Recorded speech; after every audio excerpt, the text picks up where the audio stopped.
Aula sobre porcentagem. Então, aqui está representado o símbolo de porcentagem, que é o que utilizamos para identificar. E a aula vai ser baseada em exercícios. 30%. A 30% a gente pode representar em duas formas, ou na forma de fração, ou na forma de decimal. E o que é que representa 30%? 30% é a mesma coisa de 30 sobre 10. A representação decimal dela vai ser assim. Ou, que é a mesma coisa de 0,3, que também pode ser utilizado das duas formas. O cálculo de porcentagem. O cálculo de porcentagem acontece 30% de 800. A gente pode calcular de duas maneiras. Eu posso pegar o 30%, que é identificado como 30 sobre 100, e multiplicar por 800, que aí eu vou multiplicar o de cima e dividir pelo de baixo, que o resultado vai ser igual a 240, ou eu posso utilizar a regra de 3, em que 800 vai ser o 100%, e a nosso 30% vai ser o nosso x. Assim, a gente vai fazer mesmo para os extremos e vamos achar que o x vai ser igual a 240.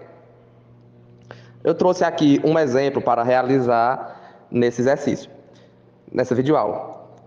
A gente tem uma turma de 80 alunos em que 15% deles foi reprovado. Qual a quantidade de alunos que foi aprovado nesse teste? Então, eu tenho 15% de reprovação e o total de 80 alunos. Então, eu vou descobrir primeiro o total de reprovados que teve e depois diminuir do total de alunos para descobrir o total de aprovados. Então, fazendo o cálculo de 15% de 80, eu vou primeiro eu posso multiplicar 15 sobre 100 vezes 80, que vai dar igual a 12, ou então eu poderia também ter feito da maneira de regra de 3, que 80 vai ser o 100% e 15% vai ser o meu x. Fazendo assim, meios por extremos, eu vou ter que o meu x vai ser igual a 12.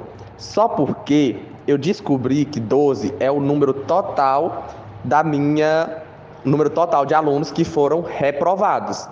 Então, eu preciso fazer o quê? Eu preciso diminuir o meu 80 menos o número total de reprovados, para descobrir o total de aprovados.